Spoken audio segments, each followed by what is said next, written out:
저는 말씀을 준비하다 보니까 이 1절부터 마지막 절까지 읽을 때 굉장히 흥미진진하고 이 성벽 하나하나를 재건해 나가고 또 그 성문이 달아지고 하는 장면이 머리에 선하게 그려져서 재미있었지만, 이제 미리 안 읽어오시고 여기서 이거를 다 이렇게 끝까지 읽으시면 좀 지루하실 것 같아서 뭐 잘 이상하게 끊어지는 데서 그냥 그만 읽었습니다. 여기 제가 말씀드리고자 하는 거는 다 있는 것 같아서요.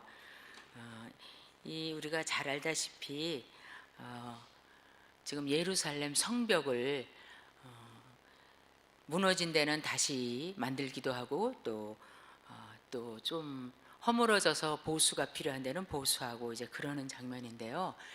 이 예루살렘은 유다의 수도일 뿐 아니라, 유다 나라의 수도일 뿐 아니라 하나님이 성전이 세워졌던 거룩한 곳이기 때문에 다윗이 그 예루살렘을 공격해서 여부수 자손들, 여부수 족속에게 뺏어가지고 자기의 성을 삼고 나서 계속 이제 유다의 성읍으로 남아 있는데요, 그 수도로.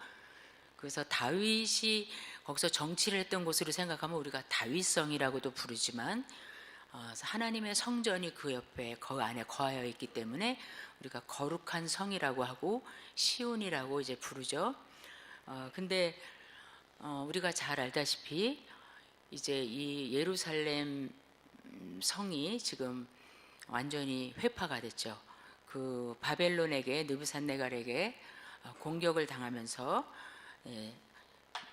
연도가 좀 헷갈리시지만 그냥 쭉 들으시면 그 예수님 오시기 전 597년에 한 번 포위가 되잖아요.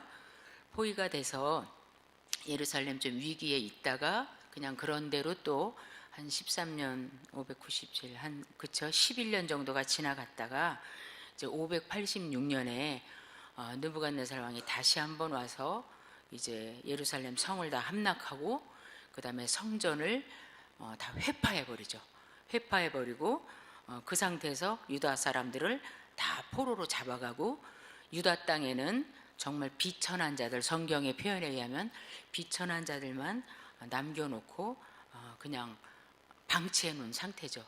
근데 그 고레스 왕이 이제 바사의 왕이 되면서 유다 백성이 이제 돌아가서 성전을 지어도 좋다, 그러면서 그 539년, 538년 그 어간에 이제 보내잖아요. 그러니까 성전은 한 50년간 방치가 된 상태에 있다가 이제 첫 번째 포로 귀한 자들이 가서 성전을 건축을 합니다. 비록 옛날 솔로몬의 그 성전에 비하면 아주 보잘것없이 인간의 눈에는 보이지만 이제 성전을 봉헌합니다. 그래서 그게 515년에 봉헌을 해요. 근데 우리 이 느헤미야가 지금 등장하는 이 때는 그때서부터 한참 뒤죠.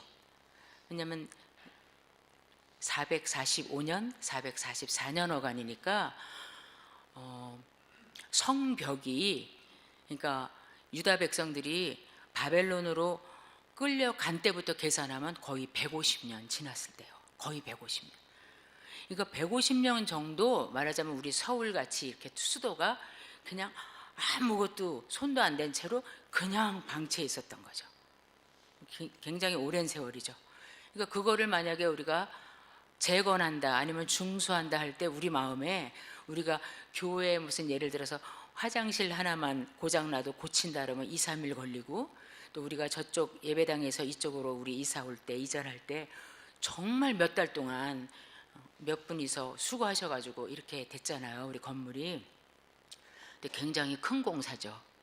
근데 이 공사가 지금 진행되는 그 과정이 지금 우리 3장에 나오는 겁니다. 근데 이 150년 동안 방치되는데 아무도 성벽을 재건할 것, 또 중수하겠다는 생각을 못하고 있었는지 아니면 그냥 안 했는지는 모르는데, 지금 느헤미야가 그 바사의 그 왕 아닥다스다 왕 20년 때, 그게 이제 445년 BC 445년인데 거기서 술 관원장을 하고 있었잖아요. 임금한테 술 따라주는 사람 하고 있었는데, 자기의 형제, 저는 이번에 이 설교 준비하기 전만 해도 그냥 유다의 많은 사람을 그냥 우리가 성도끼리 형제 자매라고 부르는 것처럼 그런 줄 알았더니 my brother, 느헤미야의 브라더 하나니라고 분명히 나와 있더라고요. 그러니까 자기의 동생이 형을 보러 온 거예요.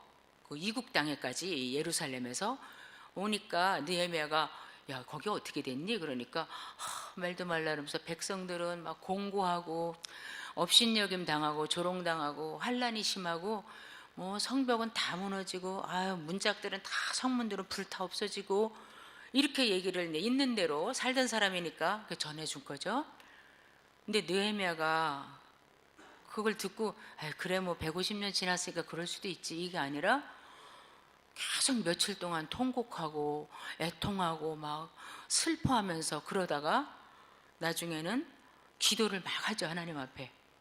그래서 하나님 우리의 죄를 용서해 달라고, 우리 조상의 죄와 내 죄를 용서해 달라고 하면서 우리를 긍휼히 여겨 주시라고, 이 수치를 당하지 않게 회복시켜 달라 그러면서 크신 하나님이지 않냐, 크신 하나님이시고 언약을 지키시는 하나님이고 자비의 하나님이 아니냐, 우리가 이렇게 와 있는데 하나님 우리를 고쳐달라고 막 기도합니다. 그래서 그 기도를 들으면 우리가 뭐가 생각나냐면 솔로몬 그 성전을 하나님 앞에 봉헌할 때 여러 가지 기도를 하다가 끝부분에 가서 그러잖아요. 우리가 만일 하나님께 범죄하여 외국으로 흩어져서 남의 땅에 가서 살 때 우리가 돌이켜서 하나님 앞에 회개하고 자복하면 우리를 돌이켜서 회복시키시고 이 땅으로 돌아오게 해달라고 그러잖아요. 근데 느헤미야가 정말 그대로 간절히 기도를 합니다. 그리고 하나님, 내가 하나님의 선히 여기시거든 이 사람들어야 돼요. 이 이방 땅에 제가 지금 여기서 정말 녹을 먹고 월급 받고서 일하는 이 땅, 이 바사 땅에 사람들로부터 내가 은혜를 입게 해주시옵소서 이렇게 기도를 하고, 그래도 아무 말 안 하잖아요. 우리 다 알다시피. 근데 하나님께서 정말 일을 이루어 나가시니까 그 왕이 그냥 갖다 주는 술만 마시면 되지 그 신하의 얼굴에 근심이 있는지 눈물이 있는지 안 봐도 상관없잖아요. 근데 느헤미야한테 너 왜 요새 얼굴에 근심이 있냐, 무슨 일이냐 물을 때 느헤미야가 그렇게 얘기하잖아요. 내 조상의 무덤이 있는 곳, 그 내 형제들이 사는 곳이 그렇게 회파됐다고 그러니까 나를 거기서 보내주셔서 나 일 좀 하게 했으면 좋겠다. 그러니까 왕이 그래 뭘 도와줄까, 얼마 동안 있다 올 건데, 그러면서 아주 구체적으로 오히려 느헤미야보다 더 관심을 가지고 해서 보내줍니다. 그래서 느헤미야가 돌아가서 12년 동안 유다 총독으로 있으면서 성벽만 재건할 뿐 아니라 그 사람들을 말하자면 하나님의 백성들을 개혁하고 또 하나님께 돌아오게 하는 그런 일까지 하죠. 그런데 여기 보면은 이제 와서 이 느헤미야가 처음에 자기 혼자서 몰래 다니잖아요. 밤에 와서 밤에 어디가 어떻게 무너졌나 답사를 합니다. 이제 계획을 짜죠. 근데 자기 계획이 아니라 그 느헤미야 그 2장에 보면은 그렇게 썼어요. 우리 하나님께서 나한테 어떻게 행할 바를 알려준 바가 있다. 그렇게 얘기를 해요. 그렇게 자기가 썼어요. 느헤미야가. 그러면서 다닙니다. 다니는데 골짜기 문이라는 이 문이, 예루살렘 성은 문이 10개가 있습니다. 문이 10개가 있는데 그 중에 이 남쪽과 북쪽 요 사이 중간쯤에 있는 쏙 들어간 골짜기로부터 들어가는 문, 골짜기 문에서부터 이렇게 남쪽으로 해서 맨 남단에 분문이라는 데가 있어요. 분문은 배설물을 버리는 데예요. 영어로 하면 그야말로 덩이에요. 덩. 변 같은 거죠. 그 배설물 버리는 맨 남쪽. 근데 그 밑에가 흰놈의 골짜기가 있거든요. 그러니까 제가 생각할 때 그 흰놈의 골짜기 앞에 더러운 걸 다 버리는 것 같아요. 근데 그 분문을 지나서 그 다음에 왕의 연못으로 싹 이제 돌아서 샘물이 나는데 파운튼 게이트라는 샘이 있는 문, 그 왕의 연못이 끓은 그 문까지 딱 가는데 이제 더 이상 못 가게 생겼다 그랬어요. 왜냐하면 자기가 짐승을 한 마리 타고, 그게 말인지 뭐 노새인지는 모르겠지만 한 마리 타고 지나가는데 그 짐승 한 마리가 지나갈 지 없을 정도로 완전 벽이 다 무너진 거죠. 그래서 막 돌과 벽돌과 흙이 막 섞여 있으니까 더 이상 가지 못하고, 어떤 주석가들은 조금 더 올라가 봤는데 그때는 짐승을 놔두고 느헤미야가 발로 좀 걸어갔다가 내려왔다, 그렇게 얘기를 할 정도로 굉장히 회파가 된 거예요. 근데 중요한 거는요, 이 성읍 전체 중에서 제일 회파가 안 되고 제일 온전한 데가 바로 그 지역이었거든요.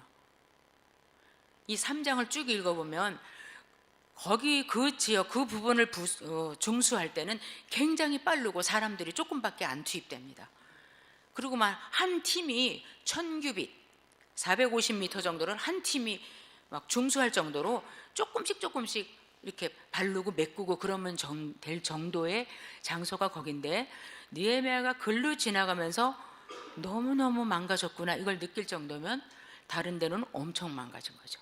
그래서 이 예루살렘 성은 정말 다윗이 기가 막힌 장소를 자기 수도로 정했는데, 이쪽에 이 동쪽에서 이 남쪽까지 길게는 기드론 골짜기예요. 기드론 골짜기여갖고 완전 낭떠러지고 밑에는 완전 절벽인 그런 데고, 이쪽은 흰놈의 골짜기라고 해서 여기서부터 이쪽은 완전 또 흰놈의 골짜기에서 낭떠러지 절벽에 완전 깊은 골짜기예요. 그러니까 예루살렘이 그렇게 높은 곳에 서 있는 거예요, 지금 위치가. 그런데 이 북쪽은 좀 이렇게 완만해요. 그래서 느부갓네살이나 아니면 외국 사람들이 침입할 때 항상 북문을 향해서 왔다고들 합니다. 어쨌든 느헤미야가 이렇게 봤을 때 그중 괜찮다고 하는 데가 이렇게 망가진 정도였어요. 그래서 느헤미야가 이제 살짝 보고 백성들 좀 리더들을 모아가지고 그런 얘기를 하고, 이걸 우리가 중수해야 되겠다. 우리는 너무 수치를 당하다 이 세상에. 이방인들한테도 정말 크신 하나님의 성전이 있던 이곳이, 그 백성이 하나님의 백성이 사는 이곳이 이런 꼴이 돼서 아주 우리가 수치를 당하고 있으니까 우리가 이것을 재건해서 수치를 모면하자 이렇게 얘기를 하니까, 그리고 하나님께서 얼마나 지금 이 일을 기뻐하시는지 아냐. 내가 아닥사스다 왕의 도움을 이렇게 받고 보호를 받으면서 여기까지 왔다. 그러니까 백성들이 일어나서 우리가 건축합시다. 이제 그렇게 2장이 그렇게 끝납니다. 그리고서 3장에 보면 때에 1절에 때에, 그때예요. 바로 그때에 누가 제일 먼저 일어났냐면 대제사장 엘리야십이 일어나서, 그래 그러면 나부터. 그래서 어디를 중수를 하냐면 양문 쉽 게이트라 그러는데, 하나님께 제사 지내는 제물들을 가져올 때 요 문으로 왔답니다. 쉽 양문으로. 그래서 당연히 이게 북쪽이거든요. 동쪽 북쪽이 맨 끝인데 양문에서 조금 내려오면 성전이 있어요. 성전에서 조금 더 내려오면 다윗성 위층 아래층이 있어요. 그러니까 이 북쪽이, 그래서 제사장들도 그 옆에다 살고 조금 밑에 있으면 또 제사장 레위인들이 사는 그 지역인데, 이 엘리야십 대사장이 내가 그러면 이 양의 문을 건축하고 그 다음에 문짝을 달고 성벽을 요만큼 망대까지, 망대 2개 지나가는 거죠. 거기까지 짓고 거기를 아주 구별해서 성별했어요. 거룩하게 구별을 했어요. 근데 우리가 여기 읽다 보면 너무너무 많이 나오는 말이 뭐냐면 그 다음은 이렇게 나와요. 성문이 10개고 이 중수한 부분이 40 몇 군데인데 한 45팀이 여기가 투입이 돼가지고 지금 합니다. 엄청난 어려운 일인데 모든 사람들이 여기에 다 협력을 하고 들어가서 각자 그 다음을 하는데, 너 다 끝나고 나서 그 다음에 어디까지 끝나서 나 할게 이게 아니라 학자들의 말에 의하면은 동시다발적으로. 그러니까 아마도 느헤미야에게 그걸 가르쳐 주셨는지 모르겠어요. 미리 여기 1번에서 4번은 내가 할 거고 5번에서 8번은 김 목사님 하실 거고 이렇게 다 정해놓은. 그러니까 여기서 제사장들 하는 동안 그 다음은 여리고 사람들이 건축하였고, 또 그 다음은 이므리의 아들 삭굴이 건축하였고, 계속 자기가 맡은 분야를 건축을 하는 거예요. 그래서 좀 아까 말씀드린 대로 조금밖에 안 무너지고 쓸만하다 하는 데는 가서 흙으로 메꾸거나 잠깐 금만 좀 이렇게 메꾸고 빨리빨리 지나가서, 그런 사람들은 또 다른 데 가서 또 하고, 아니면 이 예를 들어서 옛문에서 샘문, 이 분문 있는 데까지는요 엄청나게 많은 사람들이 많은 부분으로 나눠 가지고 일을 해요. 그러는 거 보면 거기가 할 때가 많이 있었구나, 고칠 때가 많았구나, 이런 걸 우리가 알 수 있어요. 그래서 이렇게 동시다발적으로 일을 하고, 또 뒤에 가면은 이제 어디를 보시냐면 10절에 보면 하루마의 아들 여디야는 자기 집과 마주대한 곳을 중수하였고, 또 그 다음은 하삼네아의 아들 핫두스가 중수하였고, 그래서 또 그 다음이라는 말 다음으로 많이 나오는 말이 자기 집 앞은 누가 했다, 제사장은 자기 집 앞을 했다, 누구는 누구 집 앞을, 자기 사는 건너편을 했다, 이렇게 나옵니다. 그래서 이 성벽을 지금 짓는데 각자 맡은 구역이 있는가 하면 누가 맡기지 않았어도 여기는 내 앞이니까 내가 할게. 그래서 예를 들어서 여기 파주 지방에 겨울에 눈이 많이 올 때 눈 치우는 아저씨가 혼자 치우려면 복잡하고 힘든데 각자 자기 집 마당만 쓸면 이게 너무너무 쉬워지듯이 각자 그렇게 한 겁니다. 자, 그런데 이제 5절에 또 보면 그 다음은 드고아 사람들이 중수하였다. 그래서 드고아 그 족속이 이제 증수를 하는데요. 중수했다는 건 고치는 거죠. 이건 조금 완전히 무너지진 않고 좀 이제 고치는데, 그 귀족들은 그 주의 역사에 대해서 전혀 안 했다. 그러니까 드고아 사람 중에서도 평민들은 열심히 자기 분야를 맡아서 여기는 우리가 수리해야지 하는데, 귀족들은 안 했답니다. 귀족들은, 원어 그대로 말하면 귀족들은 자기 목에 멍에를 매지 않았고, 주인이 메어주는 멍에를 귀족들은 매기를 거절하였고, 이렇게 나옵니다.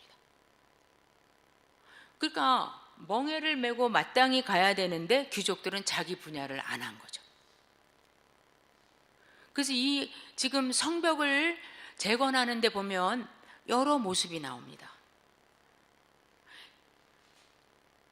맡겨준 대로 자기 분야를 철저히 동시에 옆에 보지 않고 동시다발적으로 나의 책임은 내가 진다. 그 다음에 내 앞은 누가 와서 하기 전에 내가 한다, 할 수 있는 거는. 그 다음에 이 드고아 사람은 나중에 27절에 보면은 그 다음은 드고아 사람들이 한 부분을 중수하여 네어민 큰 망대와 마주대한 곳에부터 오벨 성벽까지 이르는다. 드고아 사람들은요 일찍이 저쪽에서 하나를 마치고 안 해도 되거든요. 근데 나 또 할게, 거기도 비었지? 그리고 또 하는 거예요. 그래서 제가 이걸 이렇게 읽으면서 지금 이게 예루살렘 성벽이 재건되고 나서 얼마가 흘렀습니까? 지금 2500년 이상이 흘렀잖아요. 근데 하나님께서 어떤 사람은 성벽을 질 때 이렇게 두 몫을 감당했다. 어떤 사람들은 자기 앞에 누가 시키지 않아도 아유 내 앞에 떨어진 건 내가 해야지, 여기는 우리 집 가까우니까 내가 밤에도 낮에도 들락날락 하면서 해야지. 어떤 사람들은 멀어도 우리 족속은 저기서 하는 거래, 그럼 거길 또 맡아서 하고. 그런 반면에 드고아의 귀족들은 내가 왜 그런 일을 해, 나는 여기서 귀족이야. 드고아 사람들은 귀환된 사람이 아닙니다. 거기 살던 사람들이에요. 그러니까 지금 이 성벽을 짓는데 바벨론에 있다가 에스라를 따라서 오고 느헤미야를 따라서 와서 온 사람들이 있는가 하면 또 전에부터 살던 비천한 자들도 있고 미리 와서 자리 잡고 귀족처럼 사는 사람도 있고 또 뭐 암몬 족속도 많고 여기 이방인들도 많이 있어요. 근데 이 드고아 족속은 귀환된 명단에는 안 들어있는데, 그렇다면 특별히 귀족이면 자기가 어떤 이렇게 아쉬울 게 없는 사람인 거예요. 근데 내가 왜 저기 가서 아유 저거 150년 동안 막 흙하고 벽돌하고 뭉치고 막 돌덩이도 막 어디 있는지 모르는데 내가 왜 가서 흙가루를 만지고 내가 왜 저거래, 나는 안 해, 내가 지금 귀족인데, 이러고 이 주의 일에 동참을 안 한 사람인 건데요. 이 사람들이 왜 부끄러운 사람이냐면 9절에 보면 그 다음은 예루살렘 지방 절반을 다스리는 자 후루의 아들 르비아가 중수하였고, 그 뒤에 가면요, 이 각 고을에 그 리더들이나 공무원들이 아주 지도자들이 많이 나와요. 저기 26절에도 보세요. 그 다음은 벳술 지방 절반을 다스리는 자 아수빅의 아들 느헤미야. 이 느헤미야는 그 느헤미야가 아닙니다. 느헤미야가 중수하였고, 또 보면은 17절에도 중간에 보면 그 다음은 그일라 지방 절반을 다스리는 자 하시바가 그 지방을 대표해서 중수하였고. 자, 이렇게 지도자들도, 높은 사람들도, 벼슬아치들도 다 지금 이게 주의 일이다, 하나님의 일이다, 하나님 기뻐하시고 우리 백성들이 지금 다시 일어나고 회복되는 그런 지금 순간이다 하고 막 열리를 젖히고 나오는데, 드고의 귀족은 나는 절대 안 해, 그러고 안 했다는 거죠. 그래서 우리가 이 이제 성벽을 이렇게 보면서 요즘 조금 작게 말하면 한 교회의 모습을 볼 수 있고요, 더 크게 말하면 하나님의 나라, 뭐 한국, 일본, 미국을 다 물어나고 전체 하나님께서 이 땅에 교회를 통해서 보여주시는 그 하나님의 나라가 있잖아요. 그 하나님의 나라에 참여하는 저희들의 모습을 이제 보게 해주는 거죠. 근데 아까 말씀드린 대로 150년 동안 방치되어 있고 문이라는 문은 다 불탔어요. 왜냐하면 성벽을 부수기는 좀 어렵지만 문을 부수기는 쉽잖아요. 그러니까 이 바벨론 사람들이 문은 완전히 다 부수고 불태웠고, 성벽은 부순 데도 있고 못 부순 데도 있어요. 근데 우리가 어딘가를 읽다 보면 넓은 문이라는 데가 나와요. 넓은 문이 나오는데, 그 넓은 문은 그 주석가들이 그러는데 2.4m까지 성벽이 2.4m나 되는 거예요. 그리고 그거 깨트리기 힘들잖아요. 그래서 그런 넓은 문들을 보면 잘 안 부서져 가지고 많지 않은 사람들이 거기 투입돼 가지고 빨리빨리 중수를 하는 거를 여기서 우리가 볼 수 있거든요. 그리고 이제 이 성벽이 다 완공되고 나서 하나님 앞에 봉헌 예배를 드릴 때 느헤미야가 그 찬양하는 사람들을 그 성벽 위에서 걸어 다니면서 찬양을 하게 해요. 얼마나 넓은지 우리가 상상이 되죠. 자, 그런데 이렇게 안 될 것 같고 오죽하면 150년 동안 안 지었겠나, 누가 수리할 생각도 안 했겠나, 그럴 정도의 그 어려운 사역인데 그 6장 15절에 보면요, 성 역사가 52일 만에 엘루멈 25일에 끝났다. 52일에 끝났다는 거예요. 한 달 반. 그렇게 끝나니까 16절에 보면 우리 모든 대적과 사면의 이방 사람들이 이 일을 듣고 다 두려워했다. 어떻게 저게 150년 동안 방치됐는데 52일 만에 어떻게 돼서 스스로 자기들이 낙심하면서 뭐라 그랬냐면, 낙심했는데 느헤미야가 뭐라고 해석하냐면, 이는 이 역사를, 성벽 역사를 우리가 한 게 아니라 우리 하나님이 이루셨다는 것을 이방 사람들조차도 보고 알고 두려워했다. 그요. 자, 그러면 지금 이제 요즘으로 우리가 좀 돌아가면, 아까 목사님께서도 설교 중에 한 예를 들으셨잖아요.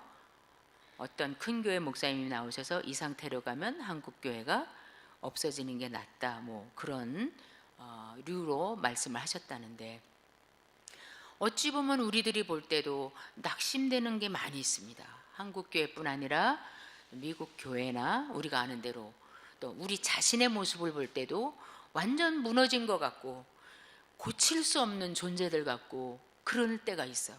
그리고 이건 누가 일어나나, 마틴 루터 같은 사람이 하나 또 일어나야 되나, 존 칼빈 사람 같은 사람이 하나 또 일어나야 되나, 이렇게 누군가가, 시대적인 지도자가 일어나지 않을까, 이렇게 기대도 해볼 수도 있지만, 여기 성경 오늘 본문을 미루어 보면 하나님의 나라는, 또 하나님의 통치가 나타나는 것을 보이는 것은, 또 교회가 교회됨을 나타낼 수 있는 것은 어느 누구 하나가 아니라 어떤 사람도 자기의 역할, 각자의 역할만 감당하면 150년 동안 방치됐던 성벽이 52일에 건축이 될 수 있도록 우리가 할 수 있다는 거죠. 지금도 우리 한 사람 한 사람이 있는 곳에서 정말 세상 따라가지 않고 말씀대로 살면서 하나님이 살아계시다는 것과 우리 안에 하나님의 길이 있다는 것을 세상 사람들이 보는데, 나는 내 집에서, 내가 사는 곳에서, 또 여기 계신 성도님들은 각자 자신의 일터와 자기가 만나는 사람들 앞에서 나의 역할, 이 사람들이 뭐 두 몫을 하려고 다니지도 않고 이 드고와 같은 사람 빼고는 자기 일만 한 거예요. 그럼 나는 요만큼만, 이거 5m밖에 안 했는데 이거 언제 지겠어? 그럴지 모르지만 동시다발적으로 우리가 모두가, 하나님의 백성들이 모두가 같은 마음으로 하나님의 나라를 세운다, 우리는 교회를 거룩하게 하나님 계신 곳으로 우리가 그런 곳이라는 것을 나타내는 삶을 산다 할 때 불가능한 일이 전혀 아니라는 거죠. 여기 보면은요, 가족 단위로 그룹이 나눠지고요. 왜냐하면 혼자 할 수는 없으니까요. 뭐 벽돌을 만들어도 누가 흙도 좀 날라와야 되고 돌멩이도 날라와야 되잖아요. 그러니까 가족 단위로 누구와 누구 아들들이 같이, 형제들이 같이 하고, 또 어디는 보면 드고와 사람들, 여리고 사람들, 이렇게 지방으로 나눠서 어디서 왔는지 그렇게 지연으로 또 와서 지역끼리 모여서 그룹이 되는 경우가 있어요. 또 전문직인 사람들이, 뭐 의사는 의사끼리 모여서 자신들이 하나님의 나라에 할 수 있는 일을 하고, 여기 보면 향품 장사, 금색장이, 뭐 금을 다루고 또 무슨 은을 다루고 하는 그런 사람들, 또 상인은 상인끼리 모여서, 또 제사장들은 제사장 그룹으로, 레위인은 레위인 그룹으로, 또 느디님이라는 그룹이 있어요. 그 사람은 성전에서 일하는 종들인데 그 사람들은 그 사람들대로 다 그룹으로, 뭐 제사장하고 예를 들어서 향품 장사하고 같이 일하기는 좀 힘들지도 몰라요, 이 시대에도. 그러니까 자기끼리 자기 맡은 지역을 다 맡아서 감당을 하는 거예요. 어쩌면 이것까지도 하나님께서 느헤미야에게 주신 지혜가 아닐까, 그렇게 생각해 보는데, 이렇게 하면서 일사불란하게 동시다발적으로 한 사람에게 맡겨진 양이 많지도 않아요. 나는 내 할 일만 하면 되는 거예요. 그래 이제 저도 가끔 뭐 세상 말로 누구 좀 비판하려다가 나 스스로에게 너나 잘해라, 너만 잘하면 세상이 다 편안해진다. 제가 이제 저 스스로한테 그렇게 말하죠. 우리 스스로가 전부 너만 잘해라 스스로에게 얘기하면, 너만 스스로 크리스찬답게 살아라. 그러면 지금 세상 나가서 우리가 왜 교회가 욕을 먹어야 되고 왜 성도가 어쩌니 저쩌니 소리를 안 들어도 되는 거죠. 자, 그런데 이 일을 진행할 때 쉽지 않았어요. 우리가 하나님의 일을 하려고 하나님의 나라를 세우는데 적극으로 성도들이, 또 이 세상에, 이 땅에 크리스찬들이, 이 땅에 교회들이 합쳐서 일을 하려를 때 만만치 않게 들고 일어나는 그룹이 또 있어요. 물론 대장은, 우리 대장은 하나님이시고 또 리더로 맡겨주신 분은 느헤미야였지만, 여기서는 또 만만치 않게 대적하는 자는 또 대장이 사탄이고, 그 다음에 또 그 밑에 무리들이 있는데, 여기 3장에서부터 쭉 보면 산발랏이라는 사람, 또 암몬 사람 도비야, 산발랏은 사마리아 사람이거든요. 이렇게 이방인들이, 왜냐하면 예루살렘에 비천한 자만 남겨놓고 막 사람이 많이 없으니까, 목사님도 여러 번 언급하셨지만 막 늑대 같은 애들이, 이리 같은 그 동물들이 돌아다니고 풀이 무성할 정도로 인구가 없잖아요.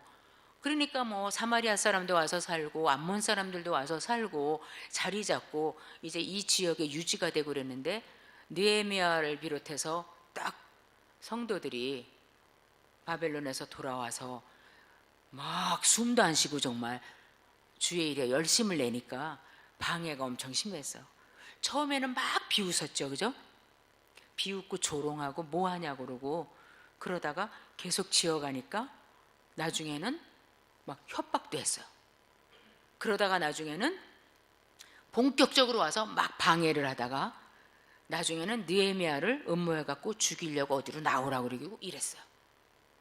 그러니까 하나님을 일을 할 때 하나님이 도우시고 성도들이 협력하니까 150년 묵은게 52일 만에 되는구나. 그리 쉬운 건 아니었죠. 안 되는 일은 아니나 이런 모든 일들을 각오를 해야 되죠. 그래서 얼마나 반대가 많았는지 몰라요. 그 수많은 반대가 있었고 또 낙심하게 하는 그 외부의 반대자들이 있었고 또 너무 외부에서 반대를 하다 보니까 내부에서 유대인들이 또 거기서 좀 오래 산 사람들이 또 이렇게 뭐랄까 예루살렘 성 안이 아니라 변두리에 사는 사람 있잖아요. 우리로 말하면 서울 사대문 안이 아니라 이렇게 파주나 일산에 사는 유대인들이 느헤미야한테 와서 모두 다 가서 거기 가서 막 성벽만 짓는다고 서울에 다 가 있으니까 우리 동네가 위험하다. 우리도 지금 외부한테 침략을 받을 수 있고 위험하니까 그러지 말고 그만둡시다. 우리가 이거 언제 다 짓냐. 이거 할 일이 하나둘이냐. 다 메꾸고 또 없앨 건 없애고. 그러니까 저 사람들하고 우리 산발랏 이런 사람들하고 손잡고 그냥 평화를 유지하자. 타협하는 거죠, 세상과. 뭐 이렇게 힘들게 진리를 고수하냐. 뭐 이렇게 힘들게 교회를 꼭 유별나게 지키고 벽을 쌓아야 되냐. 그냥 서로 왔다 갔다 하고 그냥 저 사람들하고 살지. 피곤하다. 이게 언제 지어질지 확신도 없는데 이러면서 유대인들 내부에서 막 반대를 하는 거예요. 굉장히 낙심되죠. 느헤미야도 힘 빠지고 지금 열심히 자기 앞을 감당하는 사람들이 낙심될 수 있어요. 그러니까 이 성벽을 지어가는데 보면 정말 여러 가지 부류의 사람이 있는데 지금 우리가 살아가는 이 교회에 하나님 나라에 속해 있는 이 성도들의 이 그룹 안에도 지금 거의 비슷한 일들이 계속 일어나고 있는 거죠. 자, 그러나 꿈쩍도 안 하고 이제 느헤미야의 지도하에 성벽을 52일 만에 건축을 합니다. 다 재건을 하는데 굉장히 급하게 졌어요. 급하게 짓고 일단 성전은 미리 지어졌잖아요. 고레스 왕의 명령을 받고 온 사람들이. 근데 성전은 있는데 성벽이 없잖아요. 아무나 들어올 수 있는 거잖아요, 성 안에. 그러니까 성전을 정말 든든하게 지켜줄 수 있는 벽도 되고, 그 다음에 부녀자들이나 또 자녀들, 그 예루살렘 사람들이 성벽 없는 데서 살았던 거예요. 근데 이게 든든히 지어지면서 보호를 해야 되잖아요. 근데 다 지어지고도 느헤미야가 이걸 그냥 방치해 놓지 않습니다. 지킵니다. 이제 성벽을 지을 때도 계속 저 사람들이 와서 우리를 해코지할 거고 와서 무너뜨리려고 한다 할 때 느헤미야가 한 손에는 도구를 들게 하고 한 손에는 칼을 들게 하잖아요. 싸우고 지어라. 이런 걸 보면 우리 현세에도 마찬가지예요. 우리 크리스찬들이 세상과 더불어서 싸워야 돼요. 무기를 잡고. 근데 싸우는 동안 성벽을 건축하는 게 멈춰지면 안 돼요. 저는 이걸 정말 강조하고 싶습니다.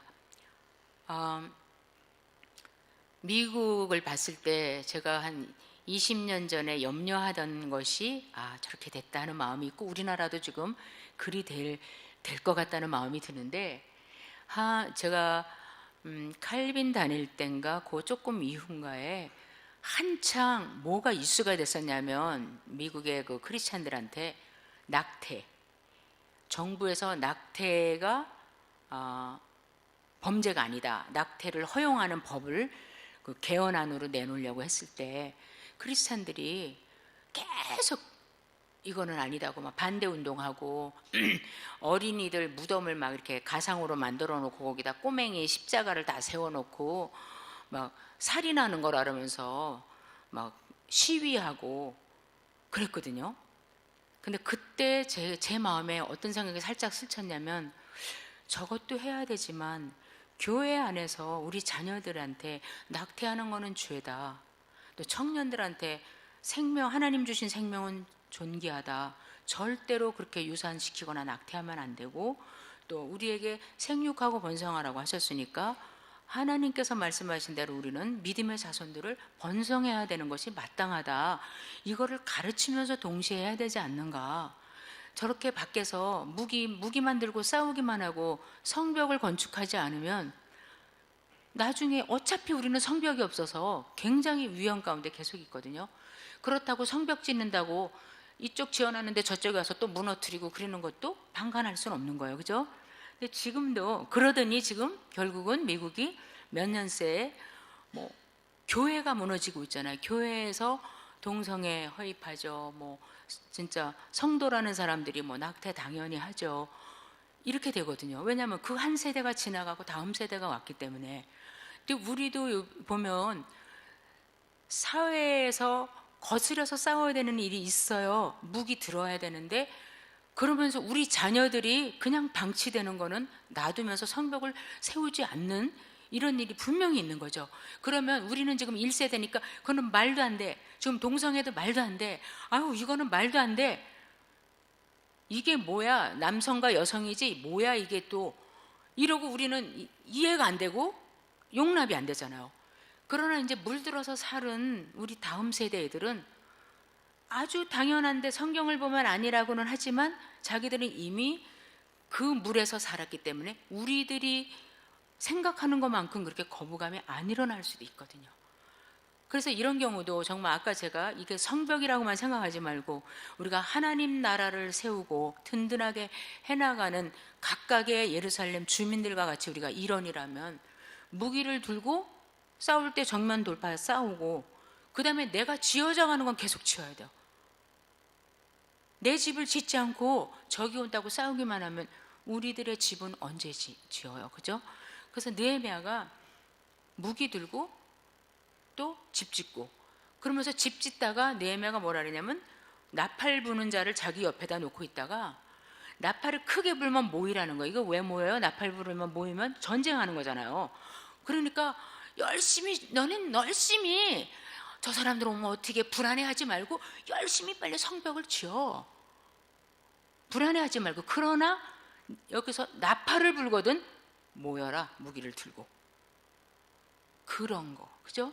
그렇게 했어요. 그래가지고 52일 만에 완성을 했잖아요. 온갖 외부의 박해와 반대가 있었지만 했어요. 하고 나서 느헤미야가 보니까 다 졌다. 우리 애들은 완전히 잘 가르쳤어. 괜찮아 이게 아니라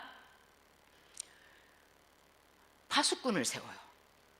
파수꾼을 세워가지고 보초를 서게 합니다. 낮에는 일하고 또 밤에는 보초 서고. 근데 다 짓고 나서 보니까 그래도 안 되겠어요. 왜냐하면 다 짓고 이 사람들이 파주 일산 자기 집으로 돌아가는 거예요. 공사 끝났다고. 그럼 예루살렘에 또 사람이 없잖아요. 성벽은 지어놨는데. 그래서 뒤에 가보면 느헤미야가 백성들의 10분의 1을 예루살렘에 살게 해요. 백성들의 10분의 1을 어제 제가 그걸 다 계산을 했는데 2880명인데 그러면 10배로 하면 28,800명 아니에요? 조금 빠진 수도 있었겠죠. 바벨론에서 돌아온 사람들이 5만 명 정도잖아요. 그럼 그 안에 죽은 사람도 있었을 것이고 어쨌든 2880명이 예루살렘 성읍으로 들어와서 여기 내 집이 파주에 있는데 교화에 있는데 거기 사대문 안에 가서 사는 거예요. 의무적으로 10분의 1이. 그리고 어떤 사람은 의무적이 아니라도 느헤미야에게 나 거기 가서 지키면서 살겠습니다. 이런 사람이 또 있었어요. 그래서 계속 재건해놓고 지키고 하나님의 집이 다시는 수치를 당하지 않고 하나님의 백성들이 다시는 막 목자 없는 그런 백성같이 살지 않도록 느헤미야가 딱 해놓고 나서는 이제 내부적으로 개혁을 시작합니다. 그래서 보면 52일 만에 마쳤는데 성벽을 봉헌하는 거는 이 12장쯤에 가서 성벽 봉헌을 2년이 지난 다음에 봉헌을 해요. 하나님 앞에 봉헌하는데 아주 감격스럽게 감사와 찬양의 예배로 노래하는 자들이 두 무리로 나뉘어가지고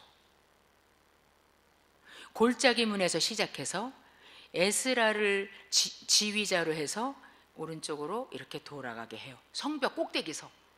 모든 사람이 다 보는 거죠. 예루살렘에 사는 이방인들이 다 보는 거죠. 쟤네들이 52일 만에 저 성벽을 다 짓더니만 이제 성벽 위에서 저 찬양을 한다고 지금 꼭대기 이렇게 걸어가는 거예요.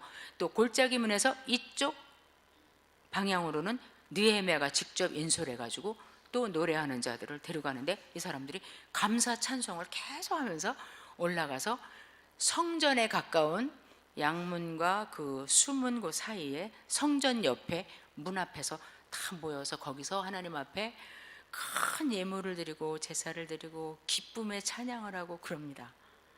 근데 우리가 이제 20주년 우리가 감사 예배를 드릴 건데, 우리도 다른 행사는 아직 우리 잘 모르나 우리가 찬양하는 분이 오셔서 찬양하잖아요.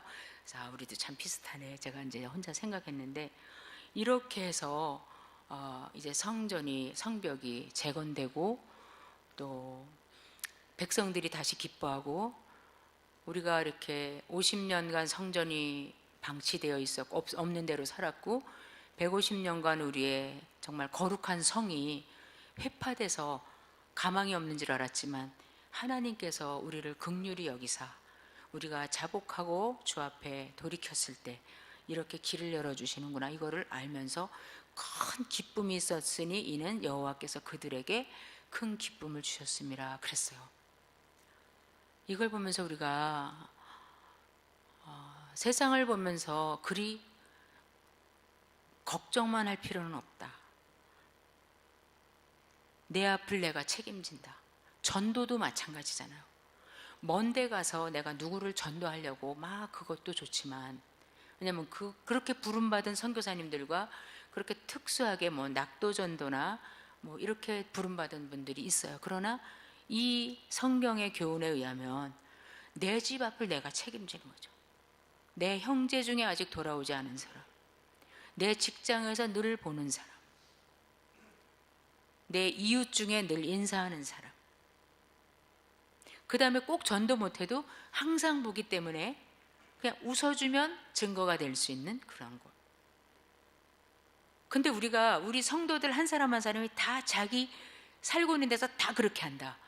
우리나라에 주일에 교회를 출석하고 예배하는 분들이 다 자기 서 있는 곳에서 정말 생활 가운데 예배하는 자들로 산재물들로 산다. 그러면 52일 만에 성벽 건축이 재건이 분명히 되는 거죠. 세상은 동성애로 떠들고, 세상은 무슨 여러 성, 양성이 아니라 여러 성으로 이야기를 해도, 아까 목사님께서 뭐 박민구 목사님 고등학교 때 그 학교에 찾아가서 우리 크리스찬들은 그렇게 안 한다 한 것처럼, 우리는 혹시 우리나라에 그 법이 통과가 된다 할지라도 우리는 우리 성을 지키는 거죠. 싸우면서 우리 애들을 지키는 거죠. 어릴 때부터 저기는 나가면 안 되는 거다. 이 성이 거룩한 성이다. 여기서는 이런 삶을 살아야 된다. 나중에 보면 느헤미야가 다시 모세의 율법을 읽으면서 백성들에게 다시 하나님 앞에 서원하게 하고 그렇게 하라고 이름을, 거기 서원한 사람 이름을 다 적어놨어요. 아무개가 하기로 하고 아멘 했다.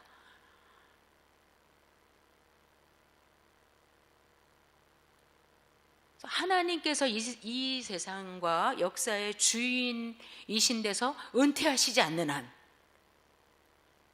우리가 그리 낙심할 일은 없습니다. 그야말로 저 자신에게 너나 잘해, 너만 네 자리를 하나님의 사람으로, 하나님의 자녀로, 또 이 성벽을 짓는 사역자의 한 사람으로 하면 돼. 그룹으로 하고 족속으로 하고 전문가끼리 모이고 제사장끼리 모이고, 또 세상 리더들이 또 힘을 모아서 자기 분야에서 하고, 어떤 사람은 개인이 해요. 개인이 아무개 이름 하나가 나와요. 그 사람은 자기 앞을 또 중건했대요. 얼마나 멋있는지 몰라요. 그러니까 다양해요. 직업도 다양하고 삶도 다양하고 재주도 다양하고 한데 같은 게 하나 있는 거예요. 거룩한 성을 재건하자. 하나님의 나라를 우리가 확장하고 세워가는데 우리는 일꾼으로 부름받았으니까 내가 어디 있든지 서 있는 곳에서 나는 내 일을 한다. 옆에 사람하고 비교할 것도 없어요. 여기 보면 어떤 사람은 요만큼 중수밖에 못해요. 왜냐하면 워낙에 무너진 데라. 근데 어떤 팀은요, 한 팀이 1000규빗을 해요. 1000규빗 한 팀이. 거기는 얼마 안 무너진 데죠. 또 넓은 성을 한 팀이 다 고쳐요. 그러면 똑같은 기간에 한 달 동안 예를 들어서 했는데, 여기 팀이 5m밖에 못 고쳤는데 완전히 돌 위에 흙 위에 뭐 해서 나뭇가지 해서 형편없어 치우는데 15일 걸렸다. 근데 그래서 5m밖에 못 했는데 저쪽 사람은 500m를 했다, 순식간에. 그러면 여기서 야, 거기는 너무 쉽잖아, 누구는 못하냐, 이렇게 말 안 한 거야. 그냥 내 앞에 있는 것이 나의 십자가인가 보다, 내가 하는 건가 보다, 여기는 나한테 맡겨졌나 보다. 내 집 앞은 그냥 내 집 앞이 좀 저렇게 좀 덜 부서진 대로 됐으면 얼마나 좋아. 그것도 안 하고 내 집 앞은 내가. 어떤 사람은 자기 집 앞 다 하고 제사장의 집 앞에까지 다 또 고쳐줘. 이런 걸 보면 우리가 어떻게 이렇게 될 수 있나. 하나님께서 거룩하게 구별해 주신, 또 하나님의 성전이 있는, 하나님이 계시겠다고 약속한 그 성읍을 우리가 재건할 수 있다. 재건하는 것을 하나님이 우리에게 맡겨주셨다. 그리고 나 같은 사람도 불러주셨다. 누구라도 자기 몫이 있다. 이러고 기쁘게 하는 거예요. 물론 시작은 제사장이 일어나서 했습니다. 이 엘리야십이. 뭐 여기서 이런 얘기를 하면 또 분위기가 깨지는데, 이 엘리야십이 나중에 도비아하고 산발랏하고 친구가 돼가지고 거기 사람하고 사위를 삼고 막 딸을 또 이렇게 사돈을 삼아가지고 느헤미야가 막 화를 내고 물건들을 내던지고 그런 일이 있긴 있었어요. 그러나 적어도 이 성읍을 건축함에 있어서는 합시다 그랬을 때 합시다, 그리고 우리 다 가만히 있잖아요. 누군가가 일어나서 합시다 그리고 탁 문을 만들기 시작하는데 그게 이제 대제사장이 한 거죠. 그래서 우리가 다 할 수 있어요. 어떤 모양으로든지. 모든 그릇이 다 필요해요, 하나님의 집에는. 그러니까 우리가 남은 삶을 이제 그래, 내가 있는 곳에서 하나님의 나라를 이렇게 수치스럽게 하지 않고 그런 삶을 살아야겠다. 정말 말씀 따라가고 주님께 도움을 구하고 잘못했으면 빨리 돌이키고 해서 내가 온전히 서 있고, 또 여기 양 집사님 온전히 서 있고, 여기 또 박 집사님 온전히 서 계시고, 그러면은 우리 서 있는 곳이 지켜지면 다 지켜지는 거예요. 한 사람이 10문을 어떻게 지키겠어요? 근데 다 맡아서, 또 문과 문 사이에 보통 막 2팀, 3팀, 어떤 때는 막 10팀이 투하될 수도 있어요. 10팀이 투입될 수도 있는데 그게 되는 거예요. 어떤 일이냐에 따라서 우리가 협력하고, 또 흩어질 때는 흩어져서 하는데, 한 가지는 언제나 잊지 말아야 할 건, 우리는 하나님 나라를 세우는 사람들이고 하나님의 백성들이고 일꾼들이다. 덜 중요한 사람도 없고 더 중요한 사람도 없다. 똑같다. 같이 기뻐할 거고 같이 고생하는 거다. 드고아의 귀족 같은 사람은 있으면 본인들도 부끄럽지만 옆에 사람들한테 굉장히 힘이 빠지게 됩니다. 우리는 드고아의 귀족은 없고 각자 내 집 앞은 내가 내 임무를 감당하면서 살 때, 아주 비관적으로 보이지만 하나님의 교회는 또 설 것이고, 하나님은 그런 사람들을 골짜기로 해서 하나님의 은혜의 물을 내려보내실 것이고, 다른 문이 다 막힌 것 같아도 열린 문이 몇 개 있을 때 하나님께서 보내시고자 하는 그 은혜의 물줄기는 하나도 남김없이 아래로 다 흐를 수 있다는 거. 그래서 세상과 맞대어 싸우고 내 교회에 나 자신을 지키고, 이 두 가지만 우리 각자가 더 많은 것을 하려도 않고 그리할 때 우리는 정말 하늘의 하나님, 능력의 아버지, 언약을 지키시고 긍휼을 베푸시는 아버지께서 하시는 거룩한 일에 넉넉히 동참하고 같이 기뻐하는 저희들이 될 것이라고 소망 가운데 바라봅니다. 기도합니다. 아버지 하나님, 고맙습니다.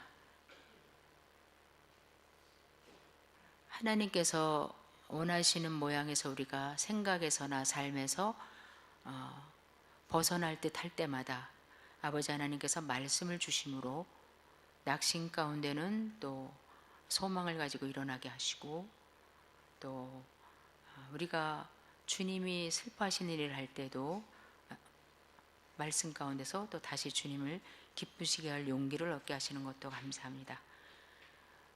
오늘 이 성벽이 재건되고 중수되는 것을 볼 때 참 아름답다는 생각을 해봅니다. 그리고 저희들에게도 이것은 남의 이야기가 아니고 저희들도 할 수 있고 또 하나님께서 맡겨주신 일이라고 생각할 때, 많은 것을 원하시는 것이 아니라 너 앞에 너 서 있는 곳을 책임지라고 하시니 우리가 용기를 갖습니다.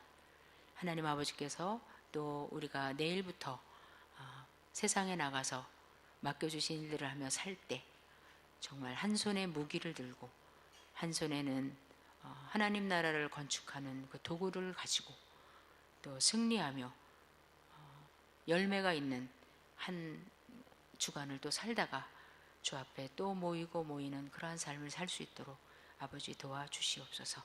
예수님의 이름으로 기도하옵나이다. 아멘.